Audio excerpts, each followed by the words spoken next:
In the absence of Peter and Jupiter, Monster paced in circles around the library, glaring up at the Olympian statue in the center of the room. Stu, in the meantime, muddled through complex, heady passages of Jupiter's many journals. Matrix knitted and weaved. I don't like this, Monster growled. Yeah, I heard y'all the first 100 times, Stu muttered back. Monster sneered in Stu's general direction, but said nothing. What? I'm agreeing with you. Monster's expression softened a bit, but did not relax. I don't trust this. Jupiter. Stu lowered the volume in his hands, raising an irritated eyebrow. Really? Well, golly gee, I never would have guessed. Monster snorted. He's hiding something. Yeah, a whole bunch of somethings, Stu agreed. Something's gone wrong. I can feel it. Elizabeth and Peter should have been back by now. Now, don't get your loincloth in a bunch, meathead. I'm guessing it takes time to make the trip. Monster fingered his halberd. When they get back, Jupiter and I will have a very long talk. Stu wasn't impressed. Really? Y'all just gonna strong-arm Mr. Olympian, who's twice your size, and make him squeal? That it? Monster scowled at Stu, thinking for a moment. At last he spoke. Bite him. Stu blinked. Come again? If Jupiter is so strong, a little shrew venom won't kill him, but it should slow him down, just enough. And what if he ain't? Stu grimaced. What if he just keels over, leaving us with all these machines and no idea how to use them? A faint squeak grabbed both of their attentions. Matrix held up what he had been working on. It was a moderate-sized net, with several threads running from each corner. Stu shook his head. Nah, he'll see that coming a mile off. Sleight of hand, Monster growled. We'll create multiple snares. As he's avoiding one, another will get him. And as he concentrates on that one, he won't be watching us. There was a short silence. Then Matrix heaved a sigh and ran a limb along his brow as if wiping away sweat. Shoo!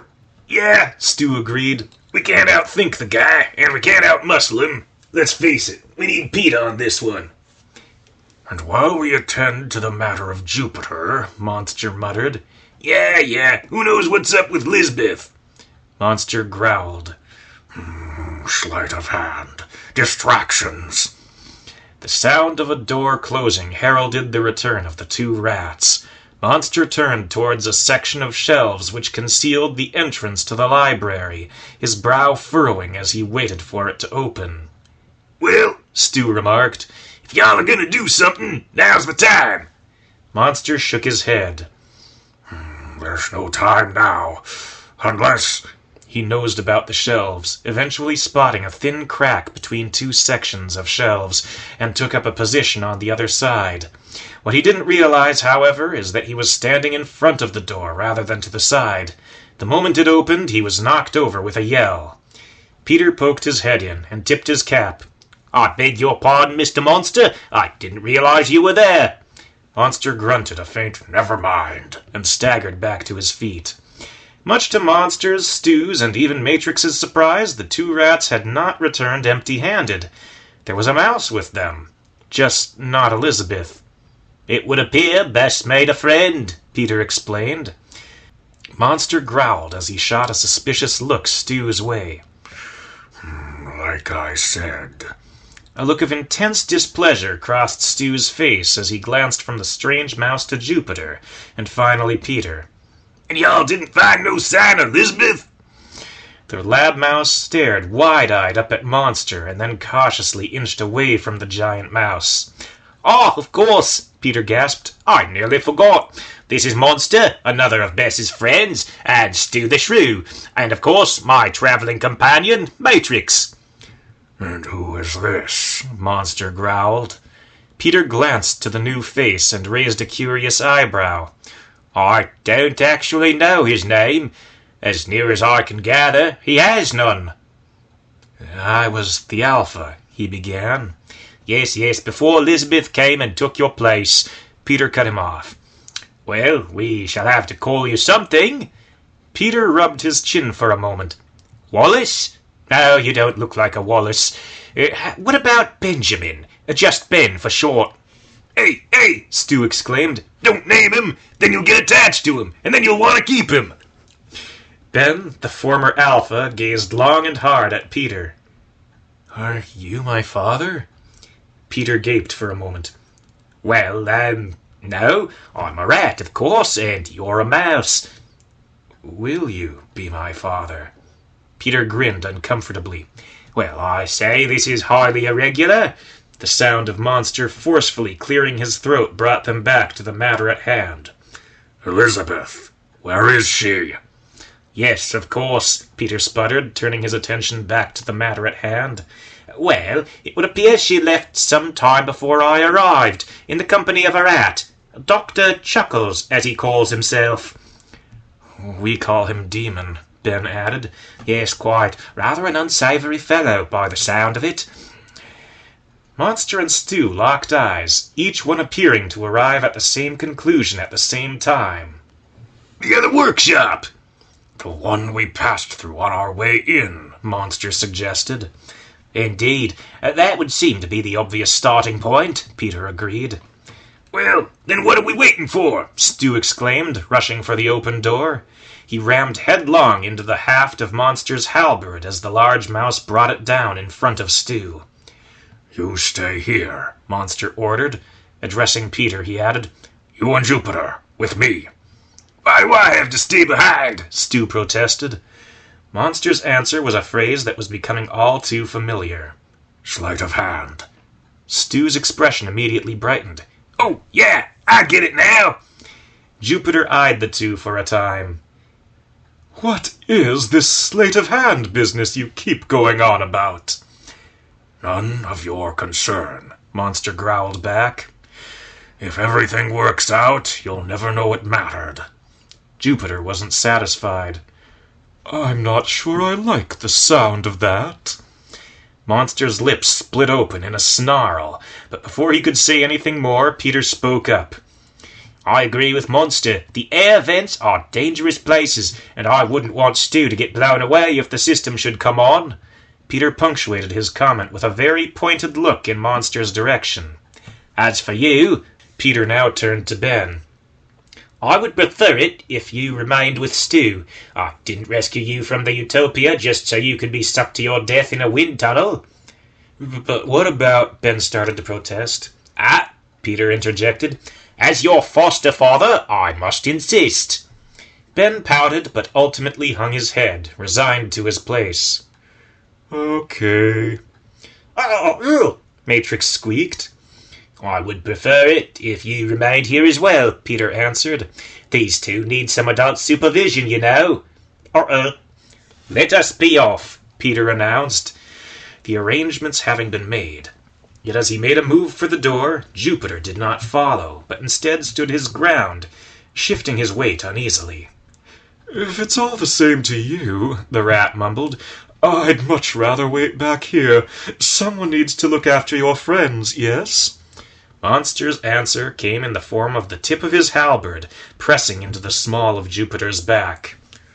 Now listen here. I don't trust you any further than I can toss you, and I want you where I can see you. Understand? So, that's what all this sleight of hand business is it? Jupiter sniffed haughtily. Looking to Peter, he added, Are you just going to let this gentleman treat me this way? Your own brother. Peter nodded. I'm still not convinced you are my brother. I'm terribly sorry, but I am inclined to agree with Monster on this one, though I may have put it more politely. Peter cast another pointed glance Monster's way. Regardless, 2 heads are better than 1, and if trouble should arise, I would appreciate any insights you could offer. Oh, Jupiter paused, swelling ever so slightly with pride. Well then, how can I say no to that?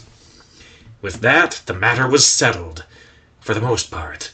As Monster and the rats set out to retrace their steps, Ben, still unsatisfied, stared long and hard at the section of shelves where they had disappeared. I used to be Alpha, he muttered. I'm no stranger to danger. Take it easy, tough guy, Stu piped up. We got the important job. Ben glanced down at the shrew, his expression one of intense skepticism. Sleight of hand, Stu explained. For once, the big dummy ain't so dumb. With Mr. Perfect out of the way, we're free to poke around and learn all the dirty little secrets he doesn't want us to find. Stu glanced towards the open door, which led into Jupiter's workshop with all the monitors. And I think I know just where to start. Yet as he entered the dark little chamber, Stu noted that the many screens had gone dark once more. Uh-oh, the shrew muttered. This don't look good. Not too far away, even by rodent standards, Jupiter pushed open a carefully concealed door. The very door, in fact, he had initially used to lead Peter and the others into his dwelling. Now, however, they were traveling the other way. "I say," Peter sighed as he spotted the silk rope dangling down from the top of the cages. "At least it's still here." He gave the rope a cautious tug. "Still secure, too." "A sure sign we're going in the wrong direction," Jupiter remarked. "If this Dr. Chuckles had really passed this way, I expect he would have tried to cover his tracks." "Unless he wanted to be followed," Peter added. "Look, up there. The security camera is still. Normally, I should think it would pan back and forth." "You think we're expected?" Monster growled. Peter nodded. "It would appear Dr. Chuckles wants to be found. Tread carefully, lads." With that, Peter grabbed hold of the rope and began the long climb. Monster nudged Jupiter in the side. "You next." The two exchanged glares for a time. At last, Jupiter gave in and started his way up, soon to be followed by Monster. At the top, they found the air vent hanging open, as if to invite them to continue. "I don't like this," Monster growled. "Neither do I," Peter agreed. "But I'm afraid there's no way around it. If we want to find Bess, this is the way." The three climbed into the duct and continued on in uneasy silence. Peter took the lead. This place was the most familiar to him, having once been his home. He knew just where to turn, how far to walk, and where to feel for the telltale crack in the walls. Pale, silvery light spilled out to greet them as Peter pried open the entrance, folding the thin metal outwards and back to reveal the chamber beyond. There stood the monitor, with its still image of Peter and Elizabeth at the fairground. There was the operating table, stained a coppery shade, and the sharp tools laid out across it. And there, lit up in the glare of the screen, stood a crude cage and a still figure curled up inside. Even without her little red cloak, there was no mistaking her. "Elizabeth!" Monster whispered. Very cautiously, ears perked up and eyes flicking from shadow to shadow, he crept in. Elizabeth's ears stood on end at the sound of Monster's voice, yet as she sat up her expression was neither of relief nor of gratitude, but instead of intense horror. "Monster! No! Wait!" But it was too late. There was a light click, and 8 intricate electromagnets dropped from the ceiling, a net of copper wires stretched between them. They reactivated a moment later, clinging to the floor, and sending waves of electric shocks flowing through the metal threads. In an instant, Monster was pinned down by the net, his motions growing suddenly still as he was stunned by a series of powerful shocks. Then the laughing began, accompanied with a slow, mocking clap. 2 in one night. When you're hot, you're hot. "Stay back," Peter shouted to Jupiter. "There could be any number of other snares waiting for us." "Of course there are," came the response, as a tall form lurched out of the shadows. "But then the system will be starting up soon. So what can you do?" Peter glanced to Jupiter. After a moment, he nodded and took a step forward. The grotesque left half of Dr. Chuckles' face twisted into a malicious grin. "Don't forget to close the door behind you. We don't want to let in a draft. Now do we?" The remark was punctuated with a manic giggle. Jupiter hesitated and took a step back. A deep rumble from somewhere far away in the bowels of the ducts, however, sent him scurrying to Peter's side. Peter then folded the metal wall back into place, just as the ventilation system roared back to life, rattling the dark chamber's aluminum walls with a sudden rush of wind. Dr. Chuckles, I presume? Peter spoke up. The deformed rat grinned and leaned forward on the operating table, his metal claws scratching white lines through the coppery stains. You presume correctly, Romulus. Peter froze. He hadn't noticed it at first, but now, the commotion having died down, Dr. Chuckles' voice struck a very painful chord in the back of his memory.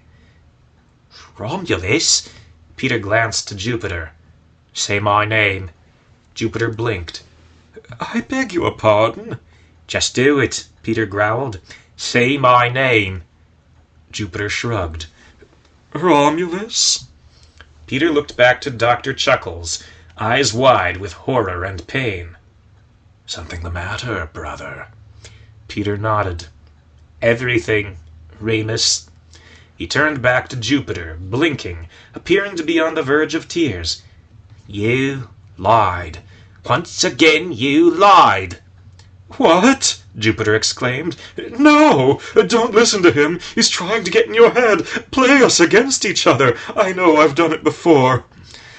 But Peter was already shaking his head long before Jupiter could finish.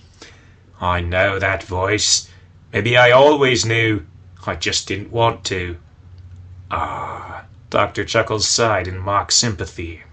Has my baby brother been betrayed? Not so fun when it happens to you, now is it? When Peter turned back to Dr. Chuckles, the pain had vanished from his expression, replaced instead with an intense rage. Fun? Is that what you thought it was? Fun watching you grow weaker by the day? Fun watching as the pain ate away at your very soul? Elizabeth glanced back and forth between the three rats as they spoke, mystified, horrified, and utterly lost through it all. Would someone please explain what's going on? Please? Dr. Chuckles grinned wickedly in her direction. Yes, Romulus.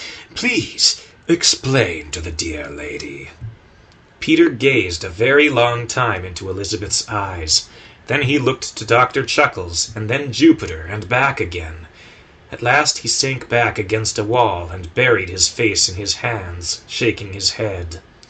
Dr. Chuckles watched for a time, but rather than appearing satisfied, he instead wore a confused scowl.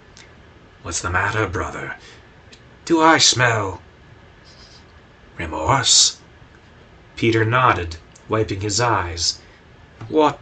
He gestured towards Dr. Chuckles' face and then to his mechanical arm. What happened to you? Dr. Chuckles shrugged. I suppose you could say.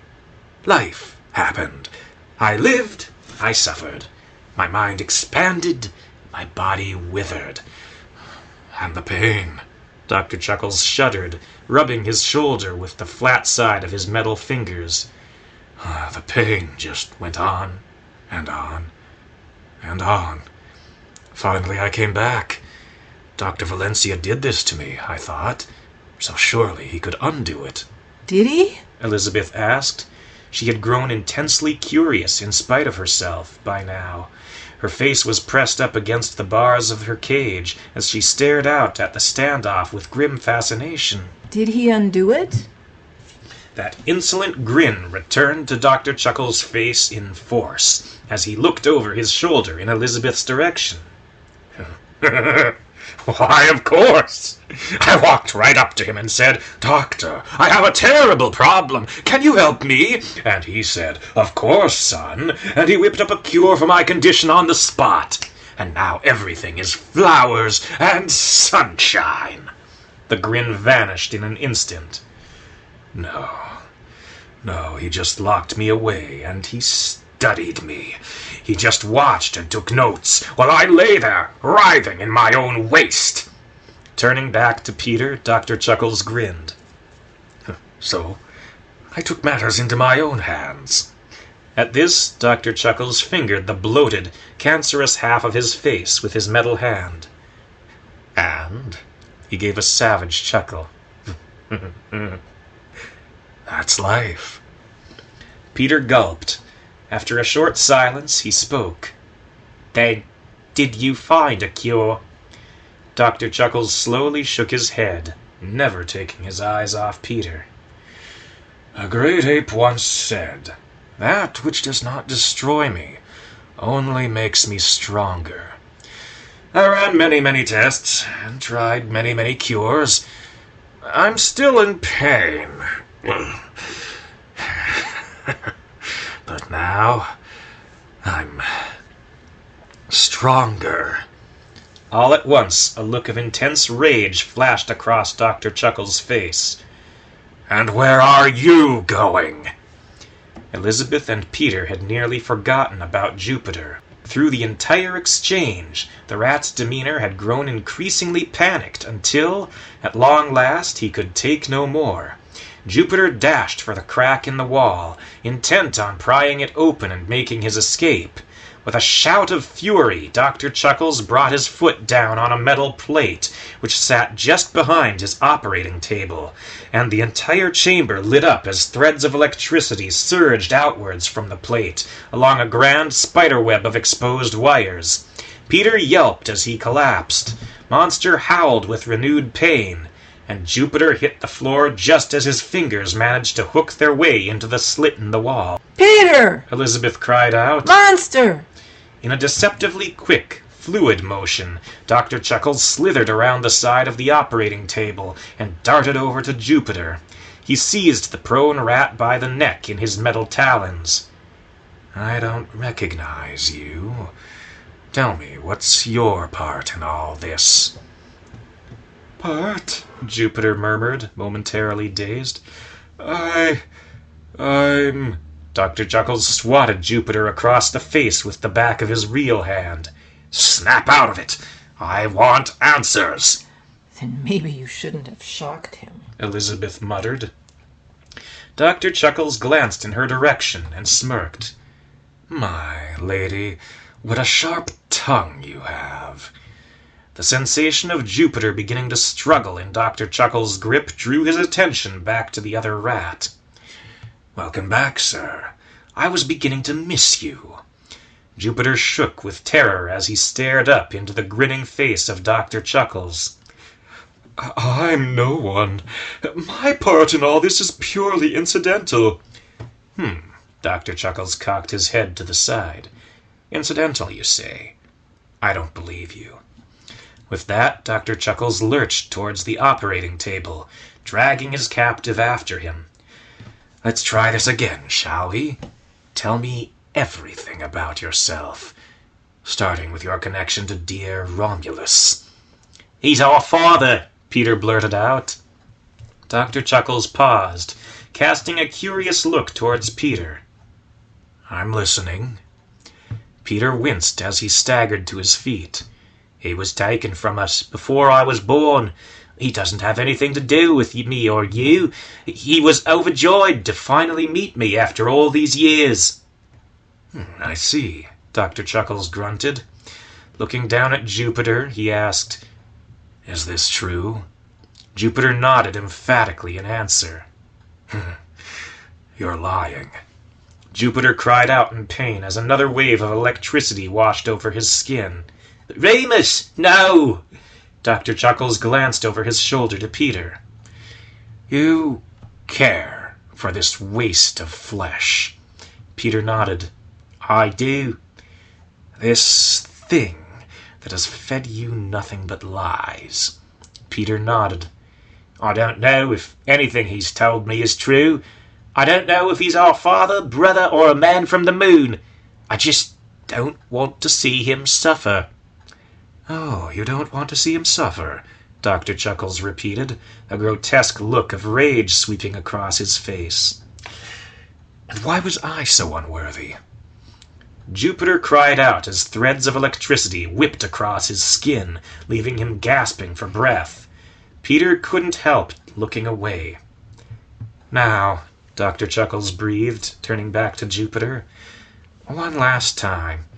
Who are you, and what did you think to gain from this matter? I Jupiter began, his voice shaking and rattling from the depths of his shuddering chest. I was lonely. I was the first subject of Project Olympia. I spent years longing for another specimen, for an end to the isolation. Dr. Chuckles looked to Peter, brow furrowing as he regarded his brother. And Romulus, he was... The last subject, Jupiter whimpered.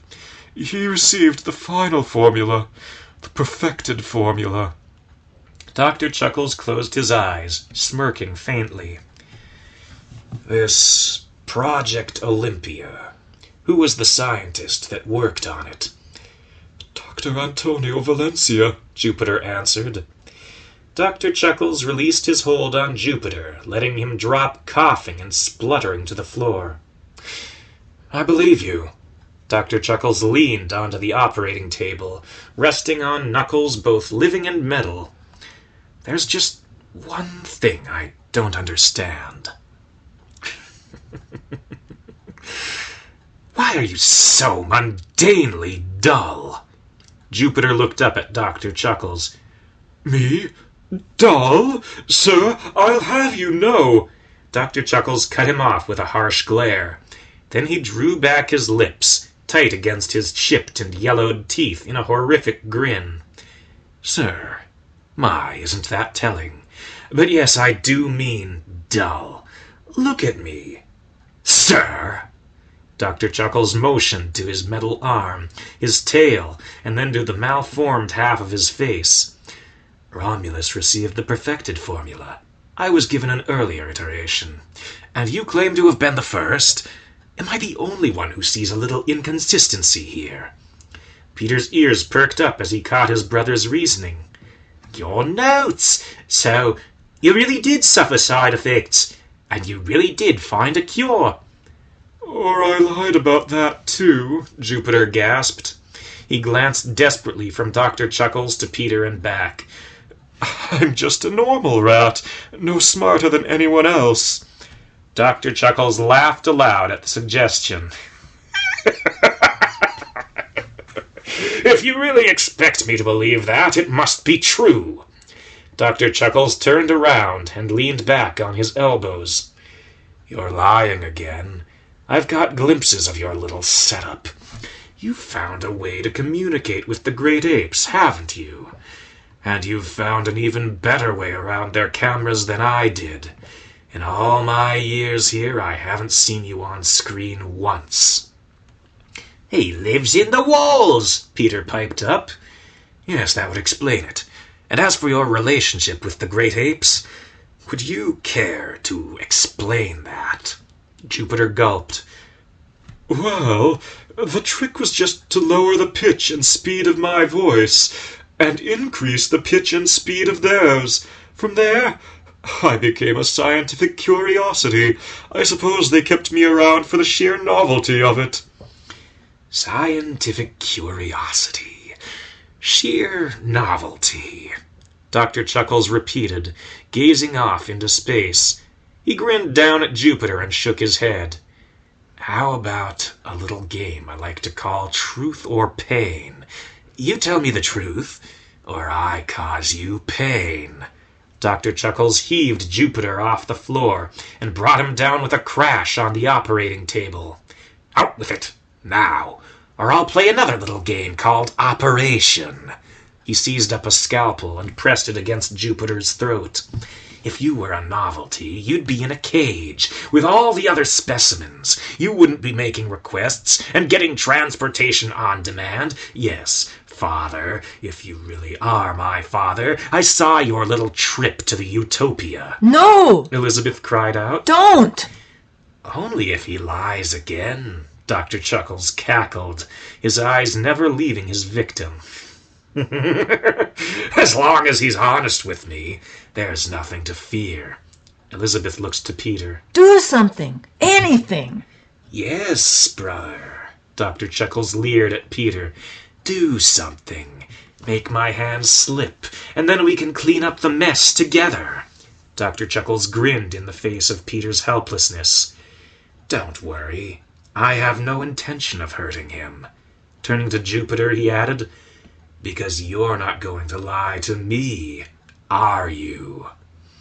"I got it!" Stu shouted. "Leave it to the short guy. My eyes were closer." The shrew hooked his fingers into the 3 holes, similar to a bowling ball, and pulled. With a slow, hesitant groan, the door swung open. The chamber beyond was filled with enough non-perishable food to overwhelm even a mouse of Elizabeth's appetite. Stu chuckled. "I can just see Elizabeth's face if she was here. We'd never get her out of here." "She like it that much?" Ben asked. "Liking's got nothing to do with it. We couldn't fit her out the door." Stu approached the console and monitor setup, rubbing his chin. "This must be the machine."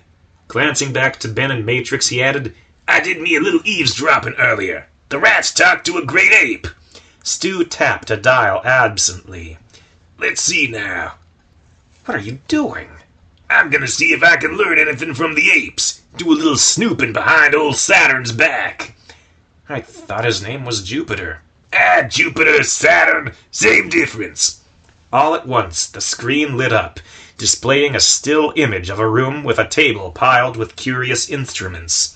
Stu recognized a microscope, but the rest were beyond his understanding. Stu leaned towards the screen, peering into the image for some sign of life. Hello? Anyone home?"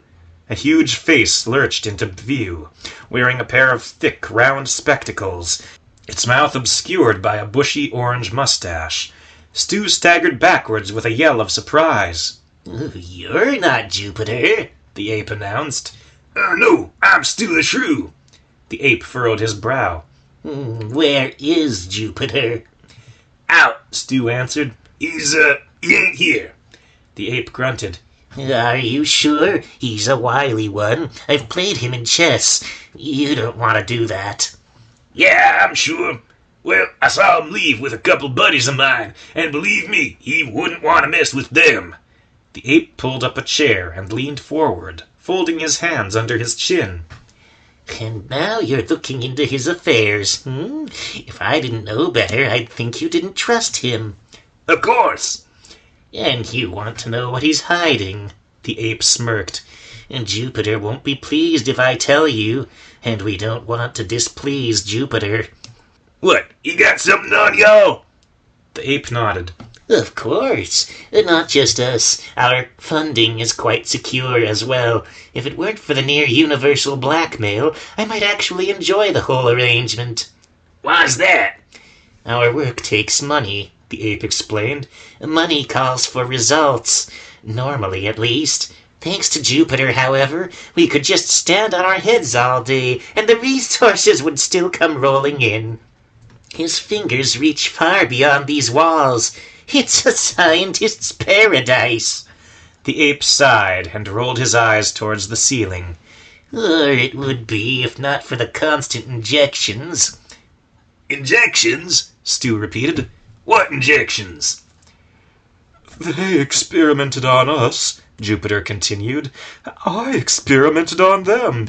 I suppose I found it poetic. But instead of making them smarter, stronger, and better, Jupiter gagged a faint but very satisfied laugh out from under the scalpel. I brought them low, from gods to monkeys. Dr. Chuckles smiled. The sheer pleasure on his face was unmistakable.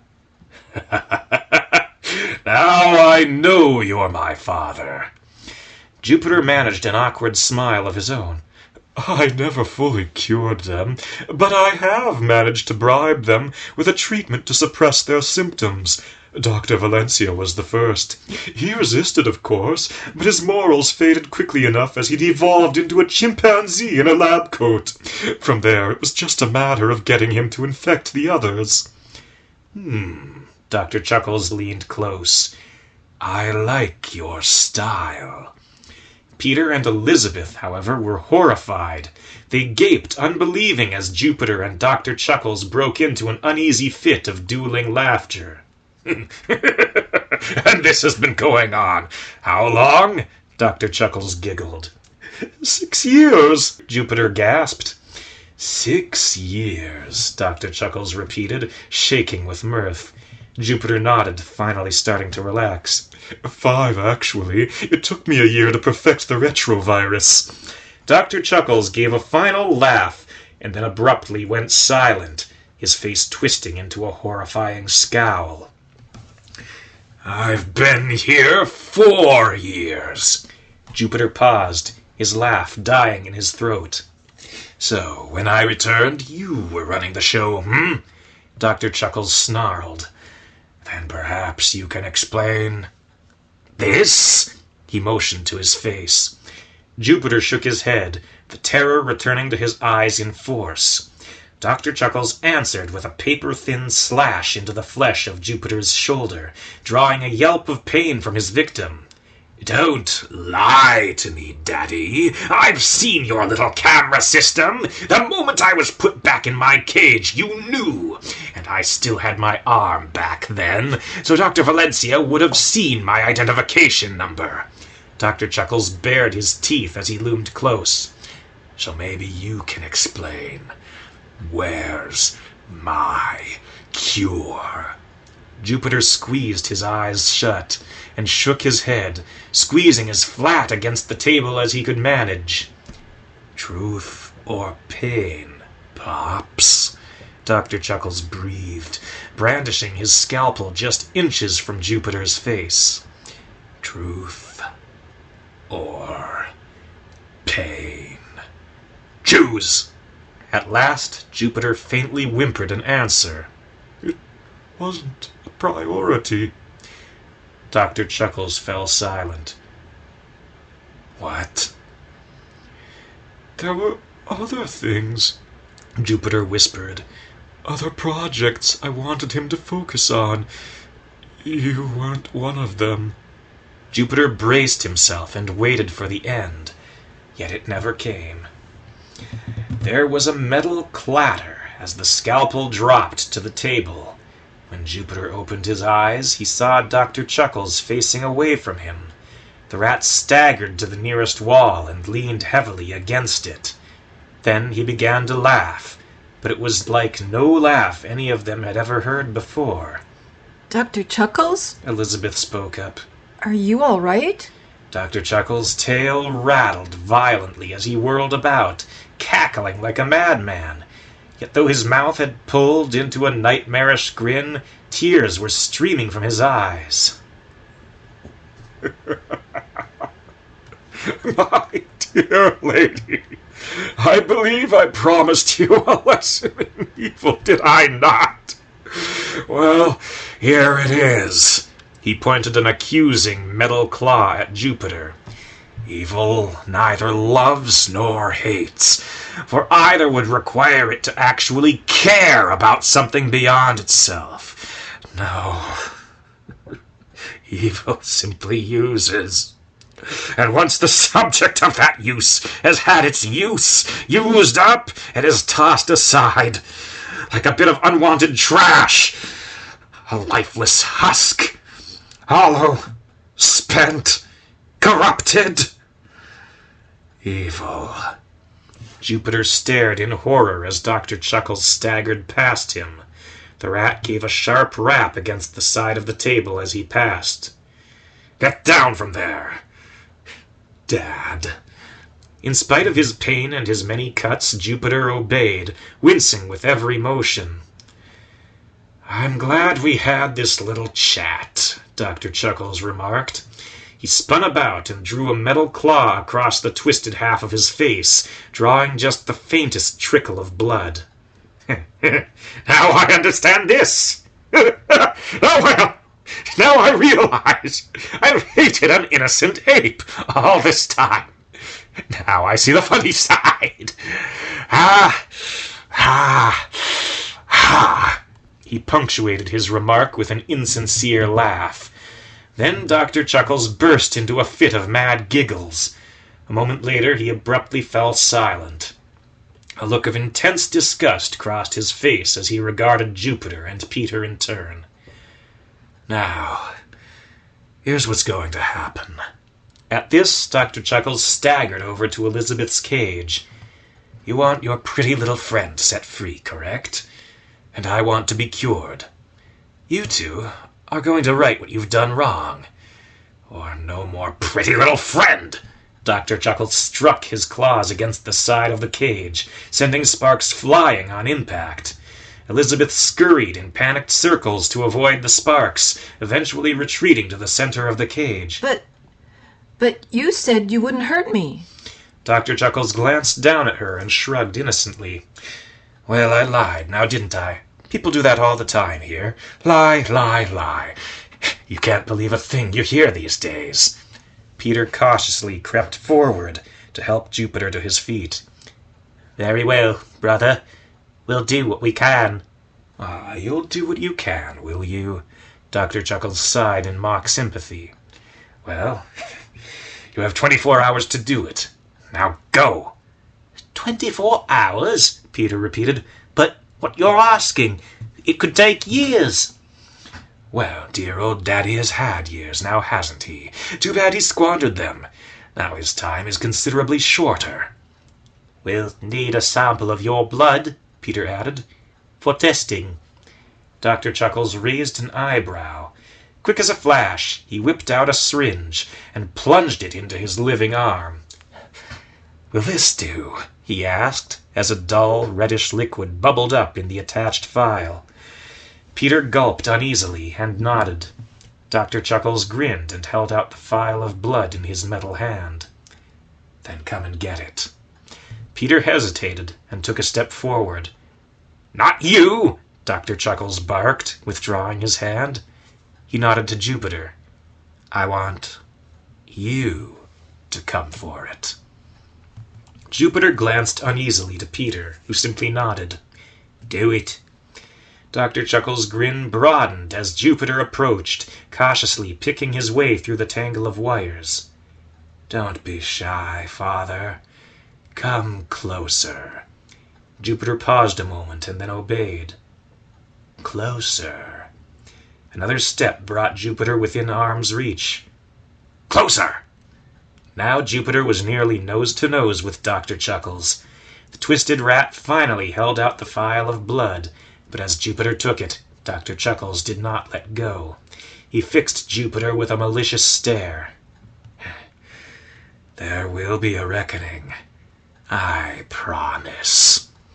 Then he finally released the phial, sending Jupiter staggering backwards. Now go. The time is ticking. You don't want it to run out. What about Monster? Peter asked, motioning to his captive friend. The big fellow stays, Dr. Chuckles growled. I wouldn't want him getting it into his head that he could sneak up on me and cut our little reunion short.